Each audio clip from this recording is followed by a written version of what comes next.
preveč joka tukaj danes, ker odganjamo s tem. Danes se mi je hči smejala in rekla, ti tako lepo govoriš, pa tako lepo pišeš, da samo sebe ganiš. Ja. Res je samo sebe gane, tako lepo. Ste videli, da je res. Tako da, velika hvala Sanke, ki me je rešila, pa Silva, pa še nekaj vas je, ki ste čarali, da ste me privlekli nazaj od tam, kjer sem že skoraj bila. Tako da, z nami je Sara Bajec, aktivistka iz Velenja, ki je res mlada dama, kot si jo lahko želimo, borbena, pametna in srčna, in ona bo povezovala danes ta pogovor. Z nami je tudi Matic Munc. Kdo ga ne pozna, ukvarja se z vsem, predvsem z poškodovanimi otroci, z žalostnimi ljudmi, ogromno je delal v zaporu, ogromno je delal v inštitucijah, kjer so otroci, ki niso nikogaršni, in nekako je zavibriral tudi s mojo zgodbo. Ampak toliko od mene zaenkrat, res hvala, da ste prišli, da ne bi kdo šel domov potem, ko mi končamo plečvati, ker je pripravljenega zelo veliko hrane in pijače. Tako da potem je žuk, jaz bom zaklenila vrata, če boste vedeli, da greste. Ne nazadnje hvala tudi Vivo Cateringu, ki je prijazno odprl vrata, Jerneja mi zmeraj kot belokranka pomaga, vedno mi priskoči na pomoč, jaz si tega ne bi mogla finančno privoščiti, kar lahko danes tukaj ponudim vam. Tako da vsem hvala, ki ste mi res stali v strani, zdaj pa gremo na uradni del. Pa vrata se bodo zaklenila, vsi boste tle, pa se posebne. Hvala. Takole. Ker sem jaz eden najboljših interpretov šolske besede. Nisem odgovorila, da bi igral, ker da berla te dele, ampak ker sama. Kljub temu, da sem res dobra kot interpret, pač ne delam več v svojem poklicu iz znanih razlogov, ki si jih bomo dotaknili tudi pozneje. Lili sem srečevala na šamanskih delavnicah. Dolga leta je neutrudno iskala in raziskovala vzroke za svojo drugačnost, ki je v mnogočem povzročala težave.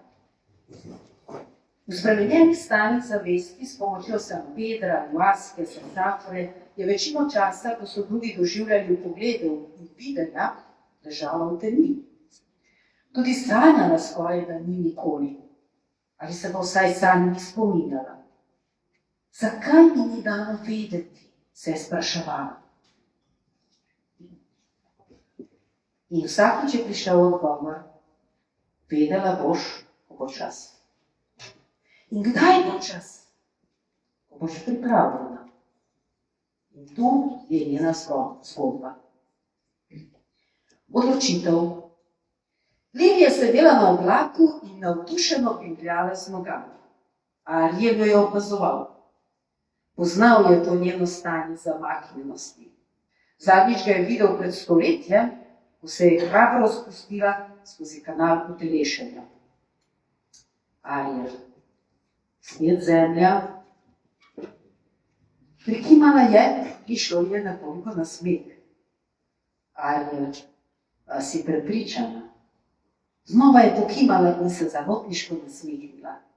Tokrat si je za svoj napredek izmislila res idealno življenje. Ariel, glej, samo spomnil bi te rad, kako se je končalo zadnjič.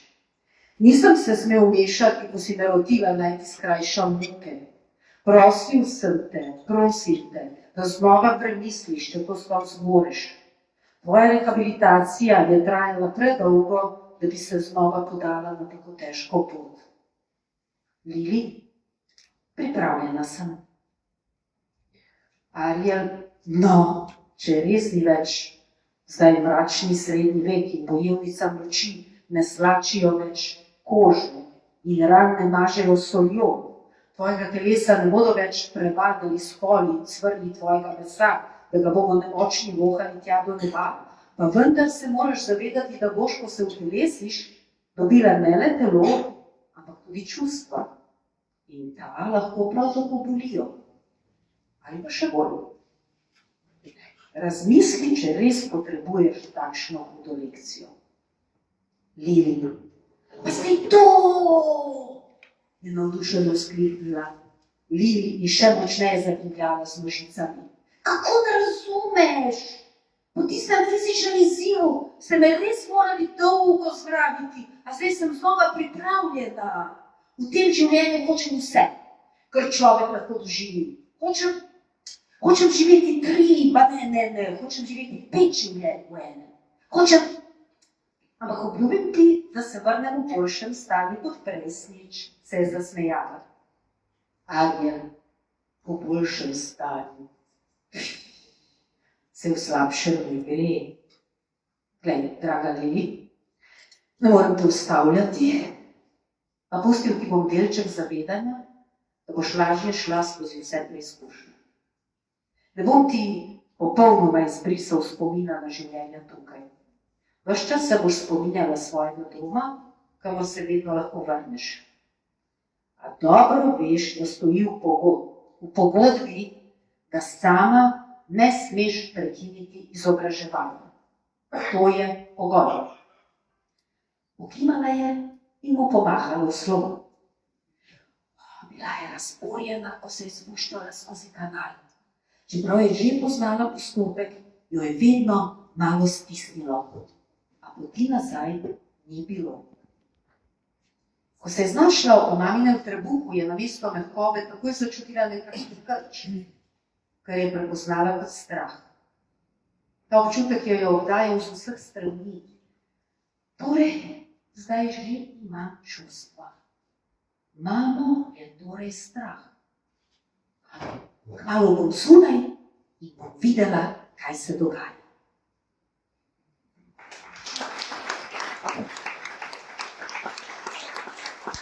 Danes skupaj s svojimi prijatelji praznujemo 23.012. dan, ko si podpisala to pogodbo z Arielom in se odločila, da se utelesiš tukaj in zdaj.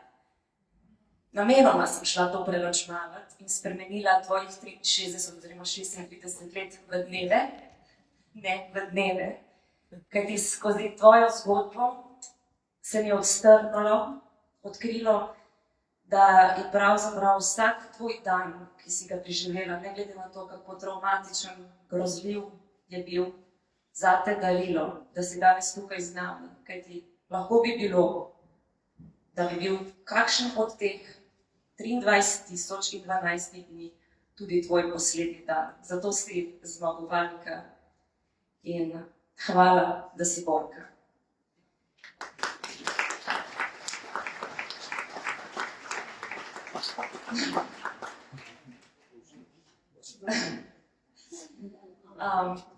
Rada bi povedala, da se štejem v neizmerno čast, da si mi dala tole nalogo in me postavila na tresoče čevlje in da ti štejem kot eno veliko vzornico, tako da če se mi kadarkoli med pogovorom kaj zatakne, prosim, prijatelji Violete in moji prijatelji, pomagajte, postavite kakšno vprašanje, sploh pa te jemlje kot mentorico, tako da če bo šlo res po zlu, imaš nalogo za naprej. Danes praznujemo tvojo dvojno rojstvo.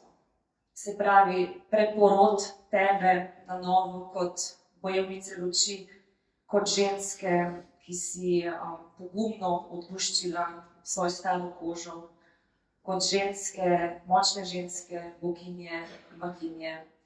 In praznujemo tudi rojstvo tvoje knjige, ki je dejansko nek portal v tvojo najbolj intimno sfero. V bistvu si se nam skozi to zgodbo do popolnosti razgalila, se pred nami slekla in nam s tem dala tudi dovoljenje in pokazala pot, kako lahko tudi sami najdemo ta svoj notranji dušni nudizem, bom temu tako rekla.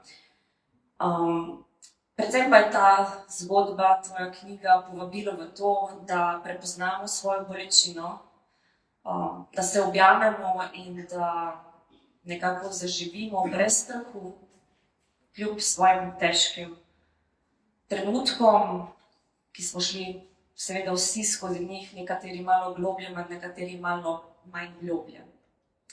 Ampak preden se sprehodimo skozi tvojo življenjsko zgodbo, bi te v bistvu vprašala za začetek eno tako hudomušno vprašanje. Ko si naredila in sklenila ter podpisala pogodbo s tvojim Arielom, vrhovnim vodnikom, me zanima, če si ti prebrala drobni tisk. Ne, nisem, vedno se nategnem. Ja, jaz sem zelo hrabra, jaz se kar rada napihujem. Jaz bom vse zelo brala, ja. Pa kar se dogaja, pa malo kar zginem, ampak zginem ponavadi v spanje, v sanje, to je meni rešitev. Eni hodijo športa, telovadijo, vem kva delajo. Jaz odhajam v sanjski svet in tam iščem vedno povezavo z tem, kar mi je blizu, tem drugim sferam. Drobni tisk pa res nisem prebrala, jaz tudi navodil nikoli ne berem. Jaz recimo, če imam za zašraufati kakšno omaro ali pa karkoli, jaz to improviziram in nikoli ne berem navodil, ampak se učim na lastnih napakah. To zna pa zelo boleti. Pa bi se ti zdelo primerno, oziroma bi danes, če gledaš nazaj, šla brati drobni tisk ali...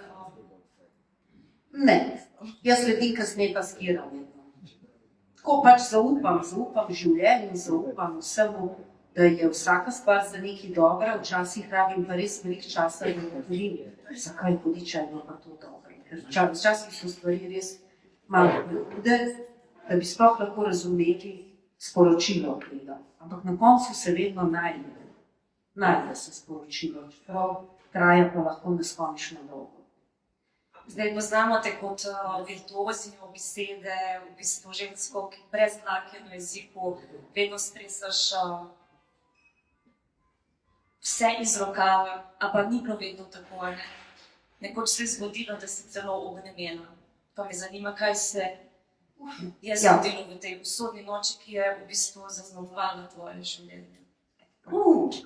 A veste, da je težko bilo pisati in sem napisala, da je bilo pisanje knjige enako umiranju, tudi govoriti je zelo težko. Zato vam izpostavljam obesle. Moj prvi spomin dejansko sega v čas, ko sem bila 3 leta stara. Je treba vedeti, da je bil moj oče zelo nasilen.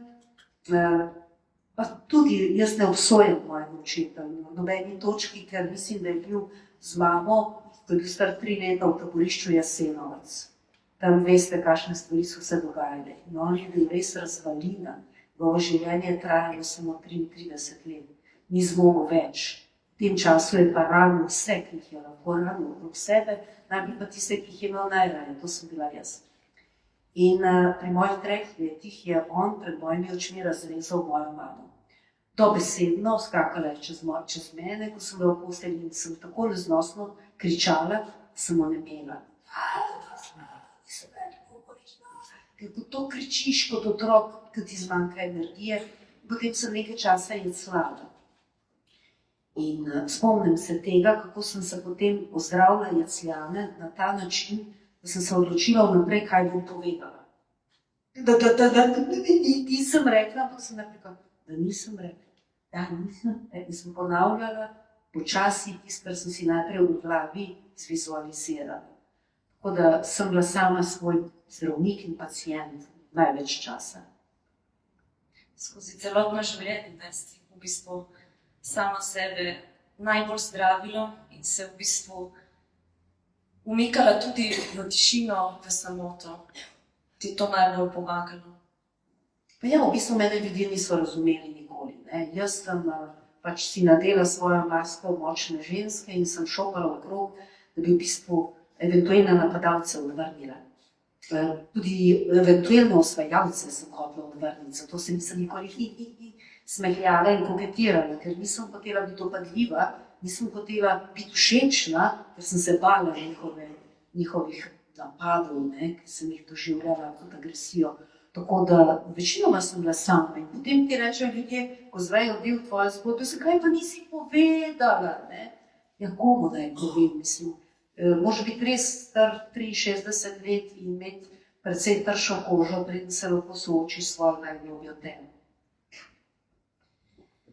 V knjigi preberemo, da v bistvu med to brutalno zlorabo ti oče ni pustil jokati, ne? Pa bi tukaj v bistvu Matica povabila v pogovor. Kaj se zgodi z otrokom, kakšne notranji premiki, da zdrži tako zlorabo in da ne spusti glasu? Dobro večer vsem. Težko je sicer vedno generalizirati za vse otroke. Tukaj pred sabo imamo zdaj predvsem zgodbo od Violete. Kaj se dogaja je pač res neverjetno mešanica čustev takrat, se pravi strah, zatajena jeza. Ampak mislim, da je tukaj pomemben del tudi, ki je zlorabitelji zelo dobro izkoriščajo to, da se dobro zavedajo, da pravzaprav večina, da delajo nekaj narobe, da hkrati ukodirajo tudi to, da je treba biti tiho. To je, in ravno zato je to pomembno govoriti in pisati. Smo zdaj v nekem momentu, ko to ni edina knjiga, ne? Ta je super knjiga, res odlično, bere se na šus, dobro ti grejo besede. Nekateri grejo malo slabše, ampak so tudi izpovedne, se nima veze. To je ravno obramba proti tej omerta, neki zavezi, bodite tiho, vsi bodimo tiho. Otrok nima kaj dosti izbire, sploh če gre za zlorabitelja, ki je družinski član, oče, mama. Ker je večinoma, zdaj, ker se toliko odvisen od tega človeka, pač na življenje in smrt v bistvu preživeti odvisno. Ne preostane nič drugega, hkrati je pa to seveda tudi samo telo se čisto zakrča. In ja, traja, ne, tako 63 let, zdaj vse. Mora priti ta moment, da lahko res pregovoriš, ne, to je tudi spet, recimo, napeljala na to, kad doskrat berete o tem, ne, zakaj ni spregovorila prej, ne. Torej, se ponavljamo že med papige o tem, da pač ni tako enostavno, da mora dozoreti, da doskrat ljudje ne verjamejo, ne zaupajo, ti nisi pripravljen in tako naprej. Tako da tišina je, mislim, da je pač tišina ena izmed teh največjih ko se pa ostane, zla, zele. Jo še definiramo mesne. Super, sem na sebi, tišina. Odgovarja na prezentativne čestitke. Selfie delaš, ja, tišina. Tukaj imamo, mogoče tukaj na tem ozemlju, Slovenci, prebivalci Slovenije še večjo težo, ker je pri nas toliko več tišine. Bolj kot sem šel na jug, sem videl več odkritosti. Žalosti in besa, brutalno, mi smo pa tako pohlevni, tihi, delovni Slovenčki, smučani Janezi. Tako da, super, knjige so pomembne za to, pomembno se, da pridete, da se to širi. Smo pa trenutno v nekem momentu, ki je zelo zanimiv tega, da je veliko več razkriti. To je zdaj tretji pogovor v roku 3 mesecev na podobne knjige. To je dobro po svojem. Zdravilno tudi za ljudi, ki niso še uspeli spregovoriti. In so sigurno tudi med nami. Pa nima veze, ne bomo s prstom kazali. Kaj bo že vprašanje? Se kar navezala, v bistvu, ko govorimo o tišini, ne? Eno je tišina žrtve oziroma preživelega, drugo je pa tišina okolice. Ne? Violeta, ti opisuješ, da v bistvu ljudje so vedeli za to, tvoji sorodniki, tvoji sosedje. Lej, tako je, ne vejo. Tudi jaz nisem vedela, ker nisem znala poimenovati teh stvari. Če si star 5 let, ti ne veš, kaj se ti dogaja. Je nejasen občutek, da nekaj ni prav. Ampak ja, ko so pa prišli, ko sem bila stara 7 let, ko je prišlo do tega, da so prijatelji od mojega očeta izvedeli, začutili, da nekaj ni v redu, da se nisem smela jokati, prav. Njemu je to okazalo, da sem premalo hvaležna za njegovo ljubezen, če sem bila žalostna pa nesrečna. No, tukaj se začne teater, ne pa predvajanje. Sem bila tepena, če sem jokala, sem bila toliko časa tepena, da sem nehala jokati, da tudi če sem naredila, sem dobila profuto in sem se naučila goldati to vse, kar jaz sem. Ampak to, kar so pa takrat zvedli, ko se je nekako pokazalo, je imel pač že neke naveze z nekimi kriminalnimi združbami. Mislim, da je tukaj bila tudi zgodba z drogo in z alkoholom, da je bil dolžen tem ljudem in takrat so ga začeli izsiljevati, da bo pristala mrtva v kanti za smeti, če me ne bo dal njim.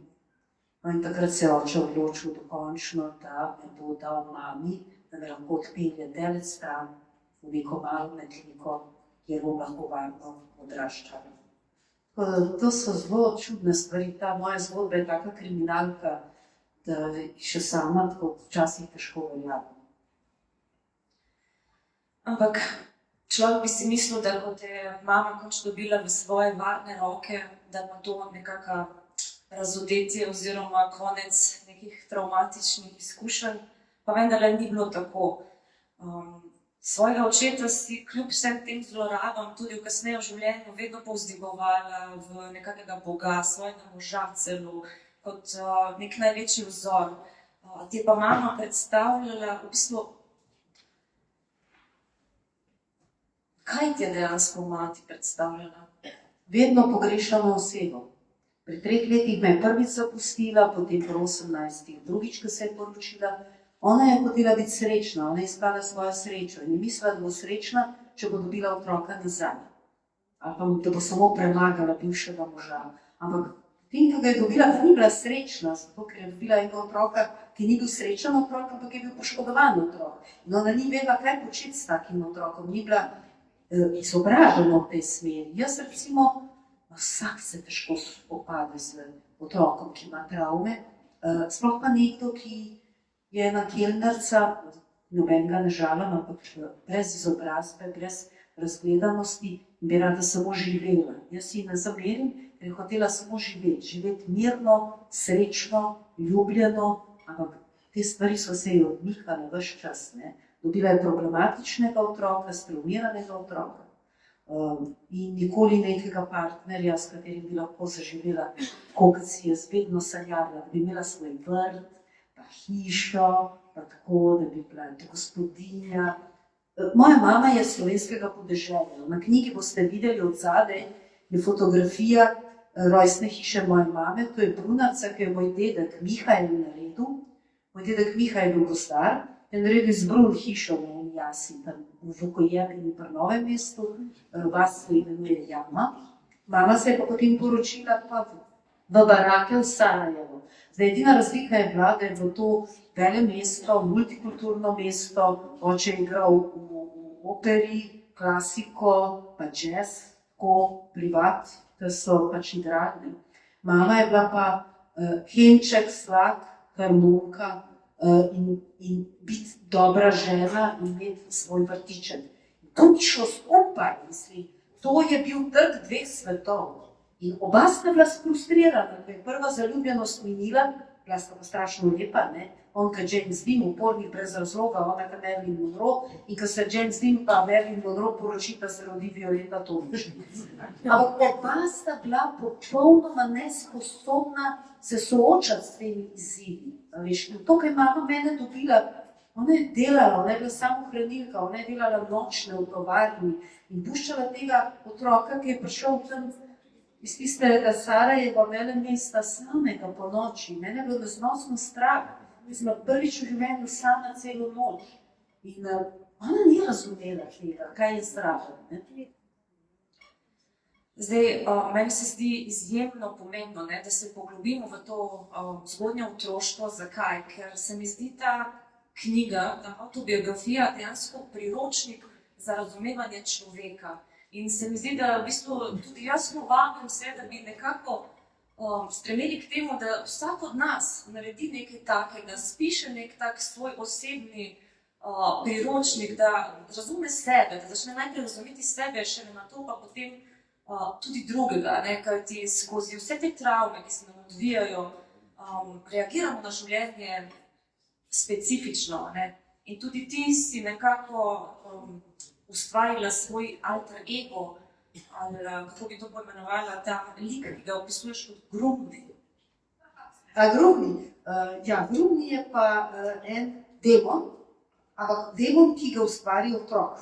Otrok v svoji domišljiji, kadar ga je strah, se brani na način, da je mislim, da večkrat tako borbeno. In meni ljudje vidijo samo grumnija pri meni, to je ta moj obrambni mehanizem, drugi ljudje ga pa nikoli ne vidijo, vidijo samo Lili, to punčko, ki je v meni. In ta grumni mi je naredil kar veliko težav v življenju, ker kadarkoli se je zdelo, da je Violetka ali pa mala Lili ogrožena, je grumni zelo podivjal. Pa grumni je demon, ki ni navaren. On je tako produkt otroške neke fantazije, ki se zelo napihuje, zelo zna biti glasen, zelo zna biti strašiti, a v dejanske moči pa nima. Pa mogoče, Matic, ti si prebral knjigo, ne, in si spoznal skozi vrstice tega grumnja. Kaj svojega, se pravi, strokovnega pogleda praviš o grumnju? Ja, dobro, da bo Violeta zaklenila vrata, dolgo bomo tukaj, to bo zdaj trajalo, to bo govore. Napravite se na predavanje, pa vas ne, pa na zapiske. To mislim, da gre zdaj to, zdaj hoče mišljati na Violeto, ne vem, to bo zdaj nestrukturirano, ampak ok.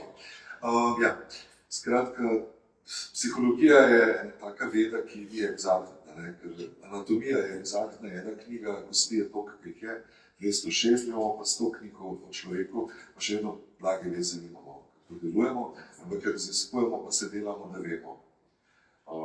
To je tako en komentar na to, na vse tiste, ki vam bodo kadar bolj pametovali, da točno vedo, kaj se vam zgodi, noben ima blage veze. Sam Violeta ve, kaj je doživela, mi smo samo bralci tega, kar je. Ampak to, kar je opisano v tem alter ego, jaz ga imam tudi namreč, kot tudi en preživelc, s terapevtko sem s tem obavljala že zadnja 3 leta. Moj je Lenin, zdaj je pač neka čudna ženska, ki je žal mrtvala, pa je pač bila ubita, leži zdaj nekje v grobu. Je enkrat rekla, da sem pač podoben Leninu in pa iz tega nekaj šlo srado. In to je izjemno agresiven lik, ki večinoma pride ven ravno zaradi tega, ker dela čisto isto kot ona, skratka, lajan, grizen. Zato, ker sem se naučil tako preživeti, ko nikoli ne veš, da bo nekdo prišel in je nevaren. Zakaj se to zgodi, je to, in to je tudi pri nas zelo podcenjeno, govoriti o travmah. Mi pri nas tako radi diagnosticiramo otroke, pa odrasle, hočemo dati neko ime nečemu, spregledamo pa to, da čez naš življenjski tok so se zgodile razne rane, ene pri 2 letih, in to so drobne ali pa večje rane. Pri teh ranah se res izkustveno dostikrat zgodi, da se en del nas malo odcepi. Odcepi se zato, ker je to najboljša varianta preživetja. Ne govorimo čisto o tem, da imate pol več osebnosti, to je že pol malo filmsko. Če je kdo gledal Split film, kdo gledal Split? To je film. Večkratne osebnosti, o tem se zelo razpravlja veliko, ampak rečemo samo, če malo bolj poenostavimo, je to, da pač je tak stranski lik, v katerem začnete živeti, ki vam omogoča več preživetja, ravno zato, ker je realnost toliko kruta, da bi dejansko lahko nekdo umrl ali pa psihično se povsem zlomil. In to je neke vrste obrambni mehanizem tega, da narediš en tak alter ego, ki je drugačen in omogoča preživetje. In to ni nič nenavadnega, jaz mislim, da mnogi od vas imate en tak del. Zdaj, če je bilo pa travm več, se pa lahko teh ran več zgodi, ne imate več teh stranskih likov in zadeva rata zelo komplicirana. Ampak to je metoda preživetja. Žal je pa tako, da če greste to razlagati kakšnim zelo staroveškim psihiatrom, pa lahko ven ne pridete za tega. To ni duševna bolezen. To je, da zaprejo, Zdaj, vedno manj na srečo.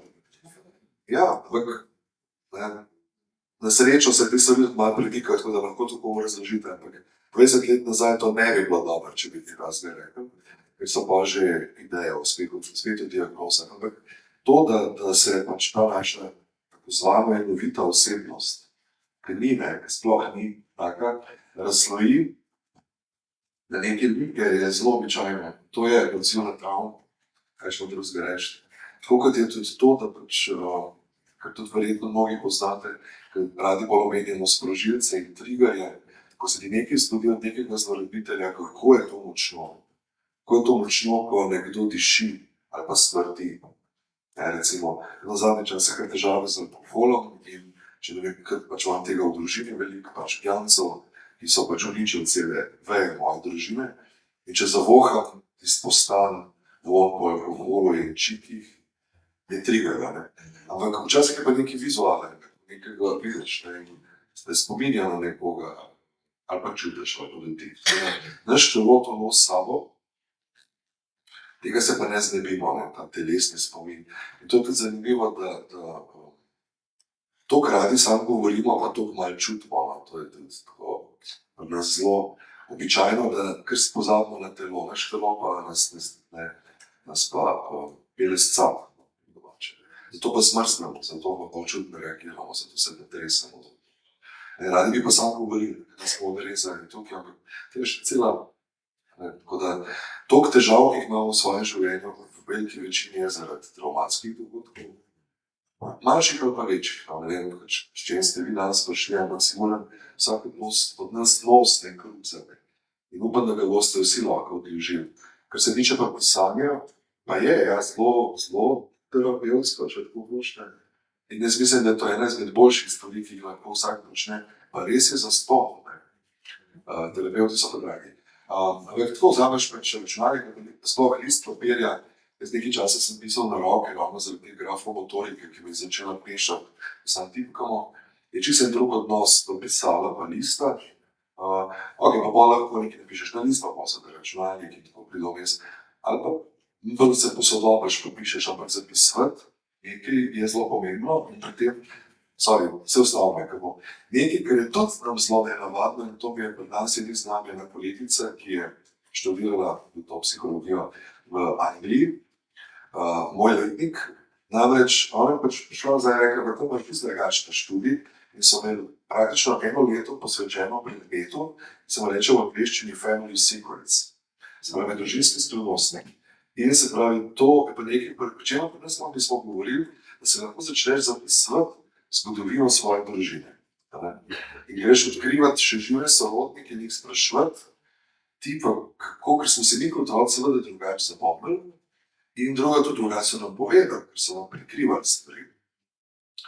In dokler imate še koga žive, to je zelo zanimivo potovanje, da mogoče si najprej narišeš sicer to rodoslovno deblo, in potem tam odkriješ nekega strica, ko se njim govori, da je tak čudak, ampak tam in tako naprej. Potem, ko odkriješ Family Secrets, vidite, koliko vsega se mi to prikrijemo in to vse nosimo sabo. Zdaj, ker smo en vodnak, ki se zliva v nas. Tako da, se samo par generacij greste nazaj, pa imate vi že 16 prednikov, ali pa še več. Se pravi, kje je, sploh vemo imena naših pradedkov, prababic, kaj so oni počeli, zakaj so prišli sem ali pa, vsi smo vsi migranti v bistvu.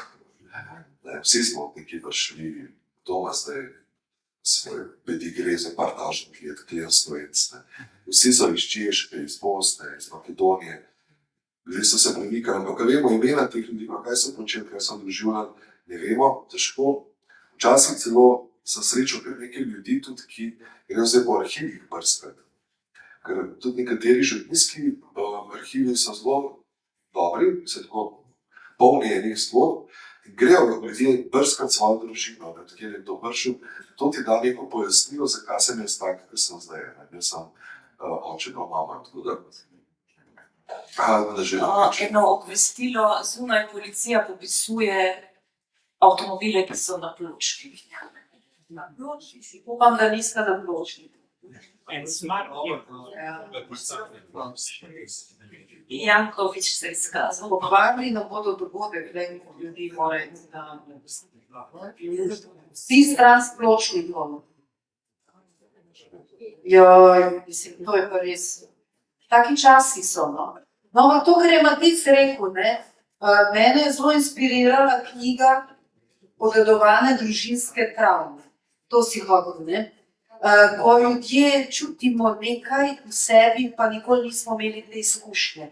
In to me je spodbudilo, da sem šla brskati tudi jaz po svojih preteklih pač prednikih in sem tudi tukaj opisala. Ne.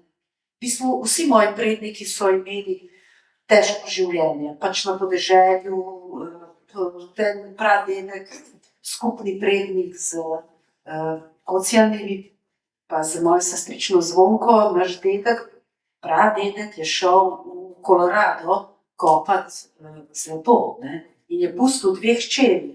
Od tega je pač ena šla v Irt in druga je šla v, kako je bil vaš priimek Zvonka? Barbarič. Ena se je pač hčerkica poročila z Barbaričem, ena pa z Irto. In jaz sem pa potomka Irto, kdo bi si mislil, pa taka čepurka, ne.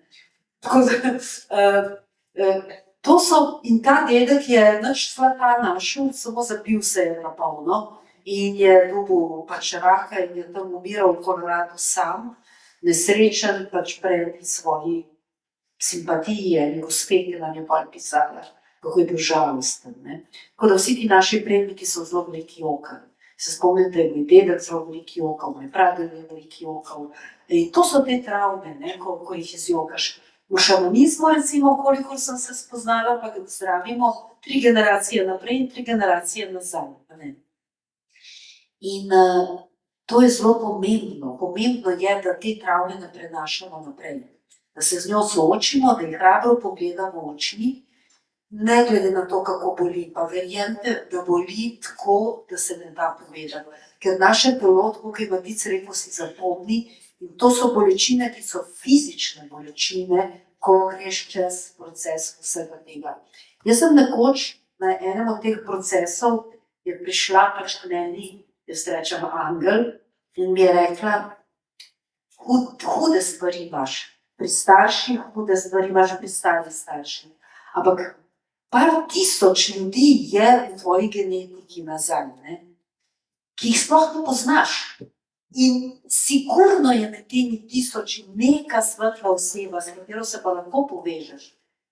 In dejansko sem kar naenkrat zagledala, tako na levi strani je bila vrsta moških prednikov, na desni ženskih in tam se je najdla ena baba Mara, ki je bila babica od moje babice Danice, ki mi je rešila v bistvu življenje. To je očetnova mati, ki je bila nepokretna celo življenje, ni mogla v svet. Pri 50-ih jo je kap zadela, pri mojih letih je umrla.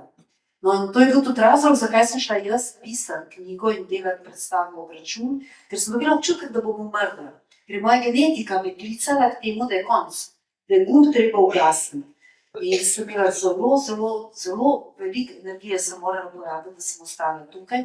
Potem sem tudi zbolela, da je imela pač tega raka na prsih in to. Ampak jaz sem vedela, da bom en gumb napačno pritisnila. No in ta babica je bila nepokretna 12 let, v bistvu mlada ženska, tako bi lahko bila jaz, ne. Ni bila, je ležala v posli in so jo s posla vred odnesli, ker je edina dočakala stanovanje, mi smo živeli v barakah.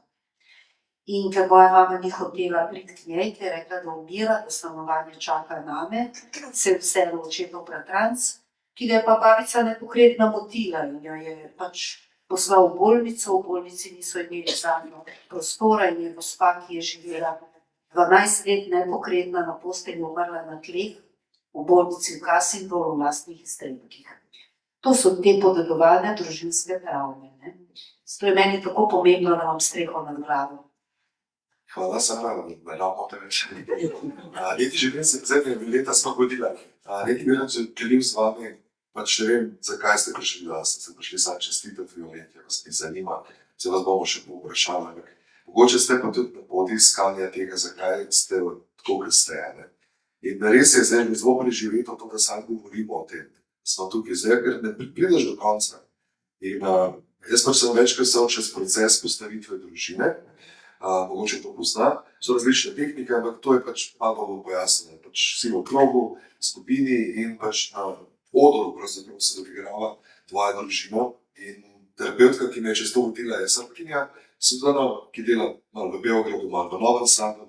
In v nekem momentu smo se znašli v Novem Sadu, v eni čudoviti mednarodni skupini, se pravi, tako lepo so nas zbrali pač Srbe, Hrvate, Slovence, Makedonce, pa Italijani zelo. No, jaz smo bili mednarodna skupina in ker je bila taka, rečemo, učna, je rekla Suzana, ajde, hoče da radi, in sem se rekel, ok, bom jaz delal svojo družino. In ker vam hočem povedati, da je to, da pač nismo se nikoli poznali. Mi smo se prvič smo se vsi videli na Brahmi z raznih koncev in tam se je odigravala pred mano v bistvu zgodba moje družine in vsi so bili zaprepadeni, sedeli, ker ta moj oče je stal za mano, pa potem vsi ti moji predniki in smo mi tam pač nekaj odigravali, preživljali in potem na koncu so te vprašali, kako ste to naredili, Suzana? Pa je rekel, pa ne znam, to se lahko desi, to se nekako zgodi, ne? Ker to je neka magija tega, kako smo ljudje med sabo povezani.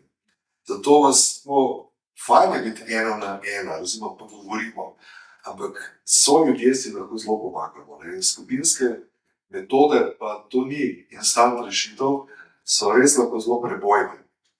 In zdaj, kjer smo, recimo, ker se je ravno preomenila, tudi ja, kar nekaj ljudi mogoče, tudi to med vami probava za psihedeliki.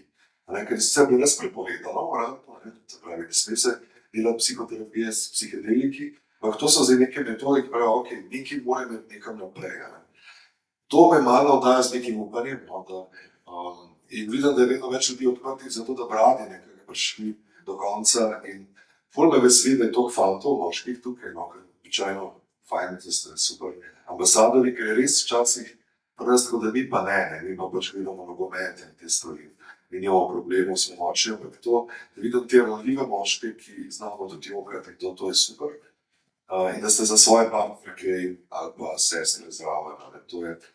To se res zgodijo fajn stvari, tako da če ste na tej poti, dajte raziskati, ne knjige, pišite, tako ni enega to, ne samo tega, da to pa lahko narediš točno na ta način. Klinec, mi smo različni in različne stvari nam palijo, ampak gledajte, kaj se je, raziskovanje je to modelo do smrti. Jaz mislim, da to ni, to se pa zdaj bomo nehal, ravno pred parimi dnevi je ena mlada kolegica, 35 let stara, pa ona bi rada instant. Ona je že pred enim letom sprašala, ti je dobro na hipnozo. Ima hude travme, ampak ja, na hipnozo priješ tam čarovnik in se rekel, ne dela to, shit. Zdaj sem prevlekla neko neuro, ne NLB, ampak neka teta tukaj v Sloveniji promovira, da enkrat prideš k njej, plačaš 140 evrov in ono eni sama si vse gre. Rekla, kaj pa to, zdaj ko bo stara, pa rekel sem ti že, ne dela to tako. Boš nekaj začeti, pa hodiš po procese in shit, spet, ampak ja, to tako je. In jaz sem zdaj preživel sicer eno zelo slabo obdobje svojega življenja. Vse hudo depresijo, imam pač par let, zaradi nekega tudi osebnega dogodka, ki je taka kot tvoj. In edina stvar, ki mi je kolega, ki je tudi preživel, se je rekel, veš, kaj vse mine. Se tudi življenje mine, ampak vse mine. In pa tako, kakor bi lahko bila to neka floskula, pedna, se mi čisto drugače zelo tako, ne da čas zdravi, ampak tako, ja, tudi boljš čas, ne tako, ampak traja, rabimo. In dajte biti tako nežni sami s sabo, to je to, da se zabudim. Nisi nič nadgruzil pohvaliti, če se smem navezati. Mi vsi psihadeliki, ja, pravijo, da en tretma s psihadeliki je tako kot 3 leta psihoterapije. Jaz pač stojim za tem, brez tega ne bi bila to, kar sem, kajti mi imamo toliko obrambnih mehanizmov, glumimo in meni noben človek živ ni avtoriteta. Mi noben psiholog, psihiater na tem svetu. Samo zelo globoko, ko ti razbije ego in ti gre direkt v podzavest, takrat te pa lahko terapevt vodi, ker nimaš več obrambnega mehanizma. In počasi se premika, zelo počasi, vidim duša na bolj malo, koliko smo delali skupaj za konopljo, za zdravljenje raka, pa vedno nekako lobiji farmacevtski vse te stvari ustavljajo. In je res, ampak na Češkem so pa odobrili gobice, psihocibilin, če sem prav rekla, za zdravljenje psihičnih težav, kot spremno terapijo. In Čehi so že naredili korak naprej, mi kdaj bomo, ne vem. Mogoče, če bom spet v parlamentu, pa bom rekla. No, smo že pri psihadeliki, bi samo rekla, da ja, psihadeliki zagotovo so pomoč in ti odstrejo neko plast. Vsekakor pa je treba delati na integraciji in izbirati prave ljudi, ki te vodijo čez to izkušnjo. V Sloveniji imamo kar porast teh terapij, ampak je pa zelo pomembno, da se tako. Sorry, evo, super. To sem hotel tudi gledati, da ne ravno zato, ker je to pri nas prepovedano, je to polje za šarlatane. Ne? In veliko mojih znancev eksperimentira na res nevarne načine. Ne, se pravi, tako ja, vse nekaj pol legalno, ilegalno, ni to dobro, ne, pač, ja, voditi mora nekdo paziti, mora vedeti, kaj dela. Sploh pa, če boste kjerkoli počeli, ne, tudi, zdaj sem odprl, ne, ja, z gibom se da delati marsikaj, ne. Plesne terapije, ja, seveda. Sam sem hodil na psihodramo, ki je super tudi, ampak veliki šarlatanov v tem, dajmo se sam sprostiti, pa idemo, ne. Ja, je treba tudi zapreti. Ker če bi danes tudi mi fajn, da bomo končali tak način, mogoče se to danes ne počuti najboljše, ne bi leta začela o travmi govoriti, mogoče bomo to odpirali, ni dobro je takoj ven pa na cesto, je treba pa zapreti, je treba nek, pravzaprav je to dramaturški lok, no, vedno nek uvod, ko je treba treba zaključiti, treba zapreti. Eni ljudje ne znajo zapirati in Slovenija je pač čisto udivjana glede tega, kaj vse nekdo ponuja, in če boste pazljivi. Malo preverjaš pa malo po instinktu, ampak ne nasedati na instant fore, to itak. Pri tem pa pri psihadelikih še se jih pa bojim, ker vem, da so moje obrambe zelo visoke, sem šel pa nekam bliz, pa sicer se imenuje holotropno dihanje, če je bilo slišal. Zelo lepa izkušnja, močna, ampak še vedno varna in ker pač moja terapeutka tam pravi psihadelikom, da to je macola. Nekateri rabijo, mogoče tudi malo z LSD-a, z macolo vse, bi rekli, tako macola ni zate natic. Ti kar tako lepo počas, ker tudi ko pade, če pade vse obrambe naenkrat, bo prijo pa res kot demoni.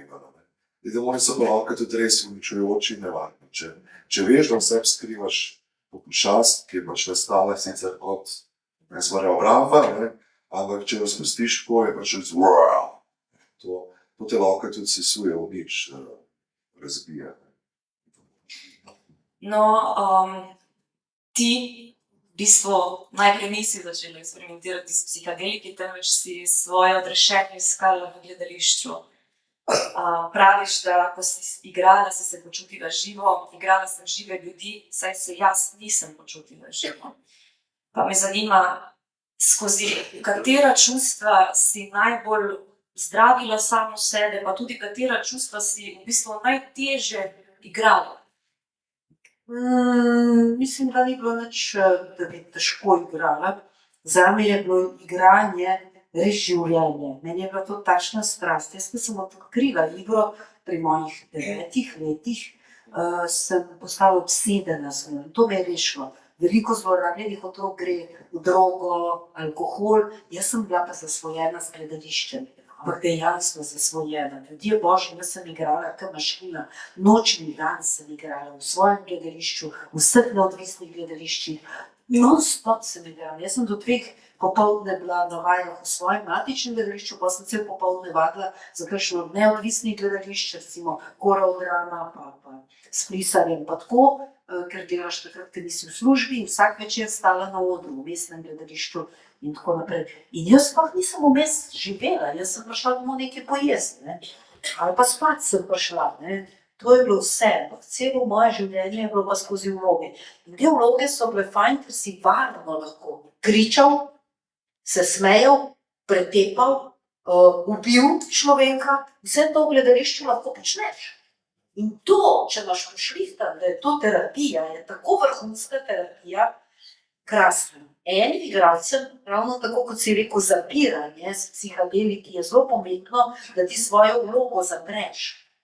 Eni ljudje, če so igrali recimo Franceta Prešerna, pa si ga videl, da je po Čopovi hodil z belim šalom, pa z dolgimi lasmi, pa je tako bil Prešeren. Ti ljudje niso bili čisto gladki, veš. Ti moraš vedeti, kdaj odložiš kostum in ga pustiš v garderobi in odideš. Je pa nekaj res, ko so bile počitnice, moja družina bo to lahko potrdila, jaz nisem vedela, kdo sem. Kaj danes igramo? Če sem bila Frej, me ni bilo in sem bila res zmedena, je bilo težko, najlažje je bilo non-stop delati in non-stop igrati. Pa mi pa kakšen reče delati, pejt. To tudi ne pravi. Sorry. Mogoče samo to komentar na to, ravno tudi igralstvo, kaj je ravno menjeno, koliko je to res težek poklic, poseben pa ga tako v včasih podcenjujemo. In vse je ravno to, imamo te metod igralce, ne vem, modenjega, Luisa in podobni, ki so eno leto v svoji vlogi in tako živijo, tudi imamo jih na Balkanu. Zdaj sem se spomnil nekaj, koliko igralcev, veliko, ki sem v gledališču obožujem, jaz sem pa delal kot kelner včasih v en lokal zraven mestnega gledališča. Ne, bil je Grunf, en tak metan mejhen lokal in kjer smo zmenili, kadar na premiera v mestnem, smo imeli naštimane pač dvojne vodke, ko so tvoji kolegi prihajali, ko so pred premiero, da so pač vsak po 2 dvojni ruknili za hrabrost, ja.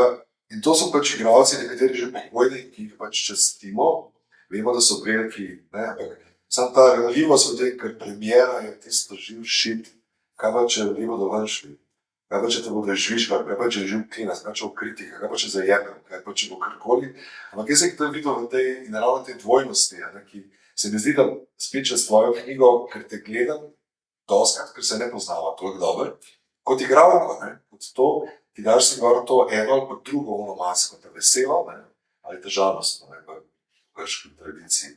Ampak za to masko je neka ranljivost. Zdaj sem jih videl te druge, najbolj nekatere prepite, presrane, žalostne, ljudi, ki so igrali pa čudovite vloge, Shakespearea, karkoli, neke junake. Ne. To je, in tega tudi včasih res ne vidimo v tem, da so vsi ti liki izpostavljeni, vzabijo pa zelo ranljivi ljudje in da res se doskrat tudi mnogi odločajo za ta poklic zaradi travme. To sem videl, da tudi so sebe nosijo veliko. Me ful veseli, da je zdaj akademija šla ogromno korakov naprej. Mora se pa zgoditi to, da se je seveda razkril Matjaža Trebušova, ki ga častimo. Da je bil zelo repeten naših mladih igralk, da je akademija šla zdaj tako daleč, da smo bili z Ostanom in rekel, ja, zajebali smo. Zato, ker izgleda, da na odru vse dovoljeno. Smo lahko jo pepem, lahko jo žalim. Ampak res, da tudi kot režiser, kot mentor, lahko presegam meje ene mlade igralke. To pa se tudi delno v knjigi. Ja. Čeprav nisem vsega opisala, kako je recimo Damir Zlatar Frej kričal na nas. Kurvo, prasice, makni ovo to guzico, ne. Tako enostavno nismo bili ljudje, ki bi svoje pravice kaj dosti uveljavljali. Zdaj ta mlada generacija zelo dobro ve, kaj so njihove pravice, mi smo poznali samo dolžnosti. In jaz kot zlorabljen otrok sem imela vedno problem, ko so kakšni režiserji hoteli preblizu mi priti, ne. Takrat sem pa, ta je nora, ne. Gospod Petan pokojni je bežal pred mano, ker sem se šminkala, žarko. Jaz sem se šminkala, pa igrala z meno blazno seksi vlogo, Juliet v Klausa Mana, kaj že tist, Mephisto. Ja, tiste je med vojno pač človek se prodal nacistom. In imel eno črnsko trenerko, ki ga je v ples trenirala, da je bil tako žival. In jaz sem bila tako prijetno, sem imela en poti. In sem bila vsa našminkana z enim takim tenom, rjavkastim. In sem takole se šminkala stara. 33, res sem zgledala, res. In pride človek mimo, glih navajen je bil mlade punčke, da so se hihitale, kaj ime, pikice risal, da so vrninke igrale. In pride mimo in si osvini prst in ga pritisne meni tlele na dekolte. Trenutno sem imela stol, na katerem sem sedela v rokah. Gnu mi je znovu, ni bilo več Violete. Sem šla na njega. No, on je bežal in je rekel, da je čisto nora. In je videl, da sem neprištevna postala. Ta je nora, ker vse druge so se hihitale, punčke, pa so dobile tudi kakšno boljšo vlogo. To je tudi eden izmed razlogov, da sem gledališče zapustila. A veš, je bil navajen, da se hihitajo, tle pa ena poželjivla prijela stol in za njim lavkala po hodnikih. To je rekel, stolo pa jaz ne bi več delala. Tako da zanimive so te anekdote. Zdaj smo v fazi anekdot o gledališču. Ampak se mi zdi, ne, vam je pomembno, da če vam je zanimivo, ampak ne bom z imeni, ampak znan slovenski režiser v drami je pač rekel, igralca pri pripravah na igro, lahko greste po teatru in lahko počnete, kar želite. Dajte si tuška. Eden od igralcev je šel v tajništvo in je spodmaknil stol tajnici in si je poškodovala vretence. Počni karkoli. Drugi znan slovenski igralec, ki ga jaz zelo težko gledam, kadar ga vidim, usoda je to, če si star pa toliko, kot jaz, ali pa to, kot vidim, pa 35 let, je to, da bolj kar enkrat preveč veš. Za pripravo za eno vlogo v drami je znan slovenski igralec, ki je moral biti v tandemu za pa mlado, ravno kar je magistrirano, in v prizoru ne bi bilo nekaj golote, je rekel, tole moramo zdaj sprostiti in greva zdaj oba dva gola iz drame na Kongresni trg, pa se sprehoditi. To je res naredil. Jo je silo v to, se je pa policija prišla na ona, pač ne želi več igrati. Zato, ker to pa ni, koliko smo svobodni. Zato, ker je preseganje te meje. In to, kot je mlad igralec, mi zdaj v svoji predstavi avtorski je rekel, v prizoru, ko rečemo stop, je stop. Jaz ne grem čez meje tega. Ampak mnogi tega niso razumeli v imenu svobodomiselnosti in tisti, ki trdimo drugače, pa delujemo kot zategli in tako naprej. Ne štekaš tega bojemstva. Ne, v bistvu je to zloraba prikrita pod krinko umetnosti. In jaz nikoli ne ločujem umetnika pa njegovega dela. Težko gledam Picassa, zato ker sem bral pač Dora Minotaura. Ne gledam več filmov Woodyja Allena, zato mi gre na kurac. Zato sem pač bral tudi jaz, ker pa sem ga oboževal. In ne morem, čeprav sem sodeloval pri filmu, kjer je igral Matjaž Tribušon, ki imam zdaj na DVD in ga nikoli več ne pogledam, sorry. In tudi ga je naredil režiser, ki je moj dober prijatelj, ampak ko pridemo do tega in ko slišam to, ampak maži pa ni tega naredil, meni se koža naješ in bi nekoga usekal. Kakšen maži? Kakšen maži? Mislim, da je biti iskreni, ne. Ampak ne šmaži pa ni tega delal. In to je nekaj, kar imamo mi Slovenci težavo. Poznamo se in ko pride nam bliz nekaj, ko je nekdo znan, ja on pa vanda ne. In tle imamo še veliko za razviti tabujev, ker se v resnici vsi poznamo. A pa smo še celo sorodni, tako inbreeding. Mogoče, ko si prej omenila, da si se zgubila med počitnicami, ko nisi igrala, nisi vedela, kdo si, ampak nekje kasneje v življenju pa si dobila še eno zelo pomembno vlogo in to je postala si mati. Pa me zanima, kaj je tisto največje darilo, ki ti ga je hči prinesla in kaj si se v bistvu ti naučila v tem, da ti je res začrtalo tvojo pot, da je nekoliko drugače? Najprej moja hči ne dovoli, da govorim o njej sploh. Zato, ker je skozi izpostavljenost, ki sem jo jaz imela, preživljala kar težke trenutke. Tako da lahko rečem samo to, da sem presrečna, da imam lahko eno otroka. Želela sem jih imeti 3, pa ni šlo. Tako da je pa moj steber. Je nekdo, ki mi stoji ob strani, tako kot je treba. In ne bomo prenašali travme naprej.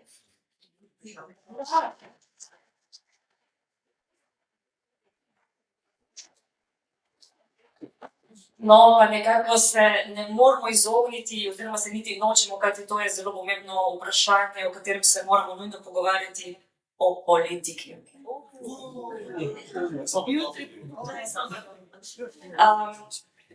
Se pravi, verjetno si v življenju neštetokrat slišala stavek, kako si se vraga pa sploh ti znašla v politiki. In v bistvu po prebiranju tvoje knjige me je še bolj postalo jasno, kaj sem prej slutila, da v bistvu se v politiko lahko vpleteš ali na eni strani organsko, na drugi strani pa v bistvu načrtno in preračunljivo. Kako si pristala ti? Ja, načrtno pa preračunljivo, ne vidiš, mi je zdelo še. Ja, bom bogata. Jaz sem bila tako naivna, ljudje božji, ko sem šla v politiko, ampak nekaj pa res, ne.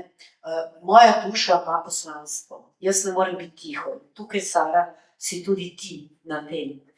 Nisi tiho. Mi smo aktivisti, mi nismo politiki. In mi ne moremo gledati stvari, kako grejo narobe in molčati v tem. Meni bi bilo verjetno lažje pozabiti vse in pač skrbeti za svojo kariero, ker jaz sem v politiki mnogo več izgubila, kot dobila. Jaz na oder več ne morem iti kot igralka. Jaz ne morem več sinhronizirati risank, pa sem jih sinhronizirala med prvimi v Sloveniji vrhunsko in res znam. Ampak ko se moje ime pojavi, rečejo, ona ne. mojega glasu se bojijo.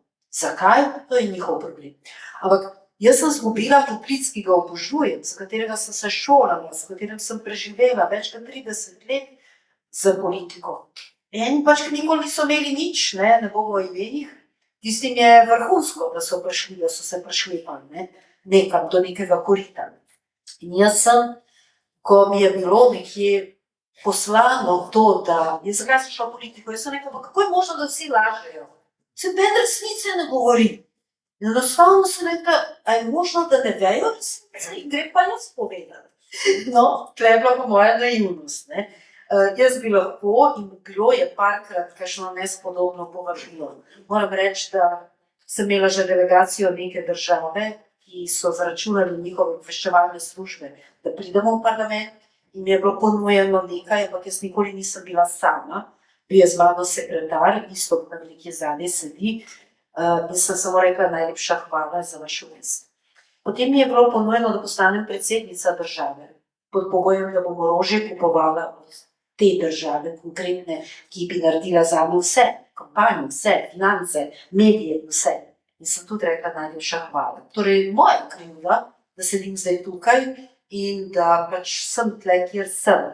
Ampak še vedno danes, pa to ni predvolilna kakršnakoli kampanja, bog ne daj, bi se rada izognila temu, ampak še danes smo najavili nastop na teh volitvah z mojo skupino, ki je pač alternativa za Slovenijo, ker če ima desnica lahko alternativo, malo tudi levi pol. Ampak jaz danes, po 5-krat na dan, jaz sem zelo odločna oseba, vedno vem, kaj moram narediti. Vedno poslušam svoje vodnike. Moji vodniki so čisto zmedeni zdaj. Jaz se po 5-krat na dan odločim, ja, treba je to narediti, in 5-krat na dan rečem, Violeta, kaj ti je tega treba. Prvič v življenju svojem niham med strahom in dolžnostjo, ker vem, kako smo se pripeljali, kako so nas pripeljali v eno stanje, kjer smo ne tik pred 3. svetovno vojno, že noter krepko, in vsi mi, borci za pravičnost in resnico, bomo seveda prvi padli.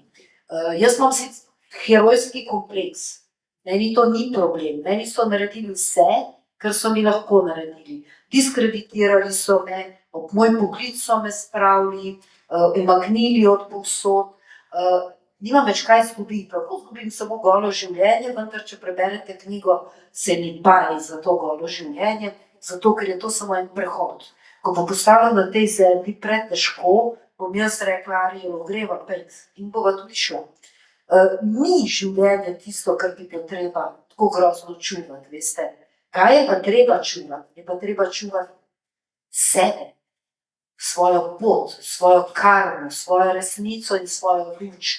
In brez te luči mi smo ljudje, smo podobe, smo zombi in vredno je, ta Hes je napisal malo po 2. svetovni vojni, zbudimo se, kaj lahko jaz naredim. Vsak človek, vsak otrok v vrtcu lahko naredi spremembo. Mislim, da je Matic že živčen, da bo povedal, kakšni otroci so okoli nas ta trenutek. Ne, to ne bomo šli v to smer, ker bomo prehuda, da bo res hudo, če bi šli v realno, kako živijo, ampak nekaj drugega, ki se začela s politiko. A je kdo tukaj bral, da je Plutarha? Je kdo tukaj filozofsko tako? Plutarh je napisal super knjige o politiki, grški filozof, ki politiko drugače dojema, kot jo mi razumemo. Namreč, da je politika delo za skupno dobro, brez tega, da boš imel lastno korist. In to odklanja strankarsko politiko, ampak politika je to, da je en del svojega časa. Žrtvuješ za to za skupno dobro.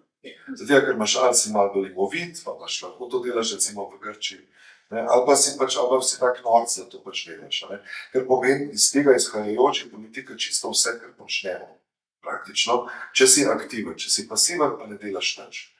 In to, kar mene goni za to, da pač nekaj, ne vem, da jih migamo, izhaja iz leta nekje 88. A ste kaj, to tle moja generacije, a se kdo spomni takrat grafitov po Ljubljani, ko se pojavili NTG?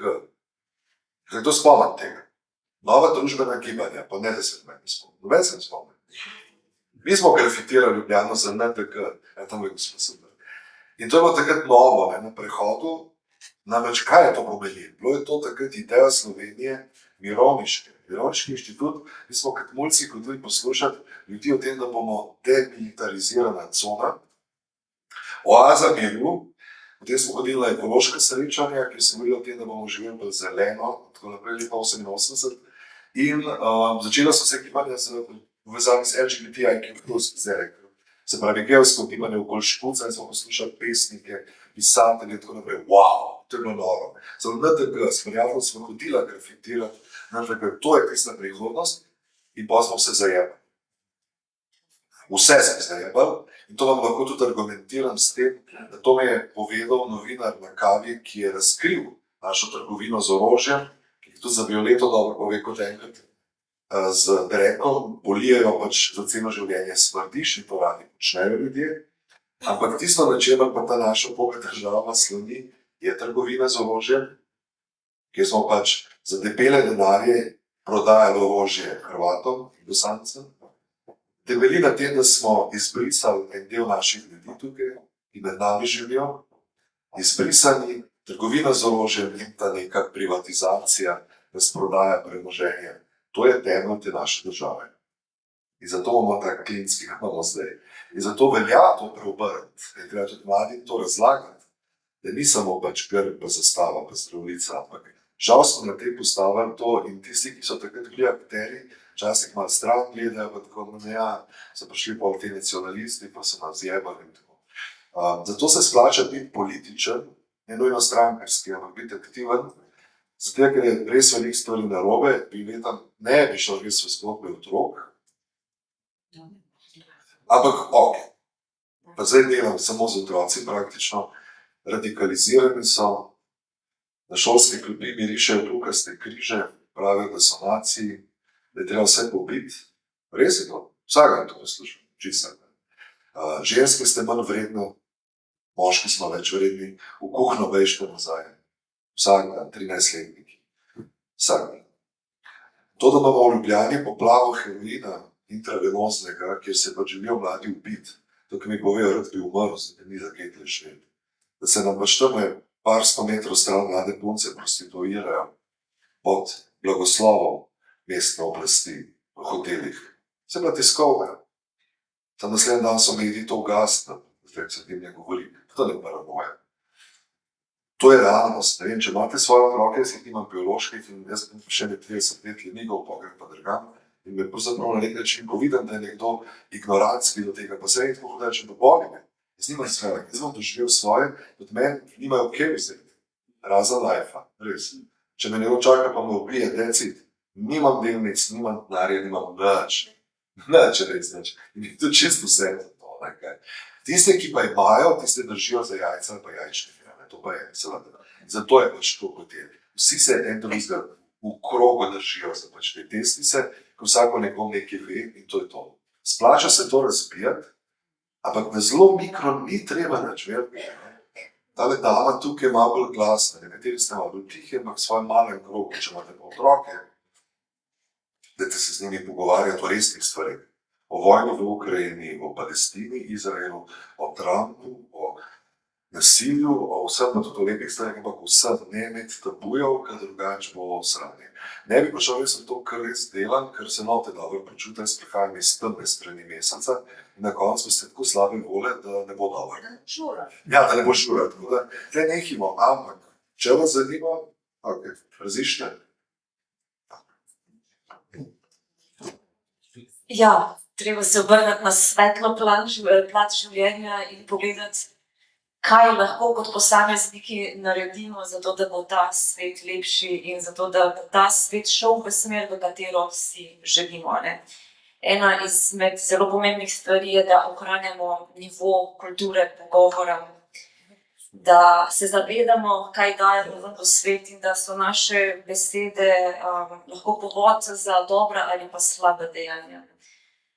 Pa bi morda Violeta tebe povabila, da nam daješ nek načrt za naprej, si vendarle že preživela 63 let in imaš veliko modrosti. Kam nas boš usmerila in s kakšnimi besedami bi nas pospremila v žur? v Šurbo zelo kmalu. En Tom Cegels bom samo pogledala, ker mi nekaj zelo, danes mi je ena gospa odkrila neko neverjetno stvar, ker sem namreč pri Sari videla, ko je reklamirala ta dogodek, ene take sovražne komentarje in ona je nekaj probala jih miriti, pa reči, pa preberite knjigo, pa to. Kako je možno, ne, da so eni ljudje tako sovražni, tako putasti, bi rekel človek. In mi je povedala, da je manjšina človeških bitij, ampak ne samo v Sloveniji, na celem planetu, da so nepeceni. To je no soul connection. Ker je bilo zame danes to prvič slišano, lahko googlate, jaz sem googlala in me je fasciniralo. To so ljudje, ki ne funkcionirajo v povezavi z božanskim, ampak imajo samo eno zložnice, komande, so vojščaki. Jih je cirka 30%, zato vemo, zakaj nekdo ne dobi nikoli na volitvah več kot 30%, ne bi o imenih. Ampak nepeceji, ne, to so tisti, ki potem po vojnah, po genocidih rečejo, jaz sem samo izpolnjeval ukaze. To so ljudje, ki ne razumejo, nimajo empatije in tudi jim nič ne pomaga, da ti svojo energijo vlagaš in jim skušaš nekaj razložiti. Pustimo jih. Enostavno so robotizirani, so atomizirani in to niso ljudje, ki bi jih mi spreobračali. Imamo pa veliko dela s temi 70%, ki pa razmišljamo vsak po svoje, smo različni, vendar se lahko povežemo na nekih skupnih vrednotah in predvsem to, kar jaz ves čas nekje zastopam, je resnica. Resnica je tista, ki si jo moramo povedati. Ne se pretvarjati pred sosedi za to, kaj bo pa sosed rekel, mi smo pa boljša družina kot oni, imamo boljši avto, večjo hišo, to je brez veze. Sosedom se je treba usesti, pa mu pogledati v oči pa reči, kaj tebe muči, a je hudo. In si pomagati v svojih najboljših močeh. Zdaj že sosedska pomoč pri gradnji hiše, ker je bilo včasih nacionalni šport, je že prepovedana pa obdavčena. Ampak mi moramo začutiti sočloveka in z njim komunicirati. Nepeceje pa posveti primeru. Oni bodo tako odmrli, če jim ne bomo dajali energije. Kaj boš razlagal enemu, ki nima receptorjev za to, kar bi ti povedal, ne? Tako da jaz verjamem, da nas ni tako malo, že tukaj vidim sami krasne duše.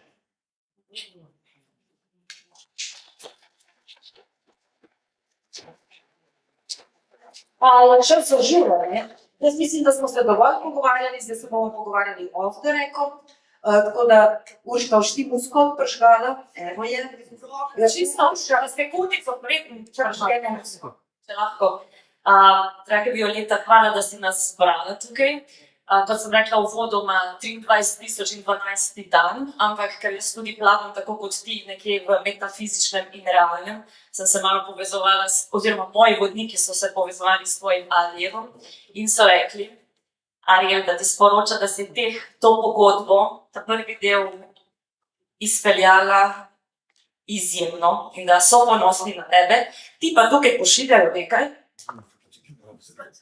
Darile In sicer iz Kozmosa bon za 10.000 novih dni, ki so prežeti z zdravjem, ljubeznijo ter varnostjo. Naj ti povem, zdravstvo.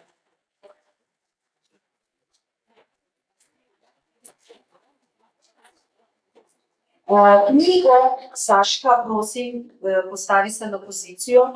Vzeti tisti račun, vezana knjiga računov, to bo Davkarija vse pregledala, veste, ne bo vodila načrtno. In bomo knjigo, tukaj vidite, jih imam 1000, sem jih dala natisniti, tako da jih lahko kupite po enotni ceni 27 evrov. Jaz bom pa vsakemu, ki si to želi, napisala posvetilo. Še eno stvar vam povem, jaz zelo cenim Neleta Karajliča. Vse veste, top lista, nadrealista, pa zapremljeno pušenje, pa to. In on je nekako slučajno prišel v moje življenje in na tak način, da je moj bratranc, ki je živel z mano v tej baraki in živi v Beogradu, rekel, da hoče prebrati to knjigo. Ampak ne zna slovensko. In pa sem rekla, v redu, bomo probali jo prevesti v srbo-hrvaščino. In poznam Mileta Krajliča in mi je dal njegovo telefonsko. Skratka, Nele je obljubil, da v primeru, da je ta knjiga v Sloveniji uspešnica, pride v srbo-hrvaščino na celo balkansko tržišče, kajti knjiga se začenja, ko se je naredila avtocesta Ljubljana, Zagreb, Beograd, se pravi v zgodnjih 60-ih. Tako da to sem jaz naredila, da sem jo napisala, to, da bo uspešnica, je pa vaše delo in vaša naloga. Hvala vam.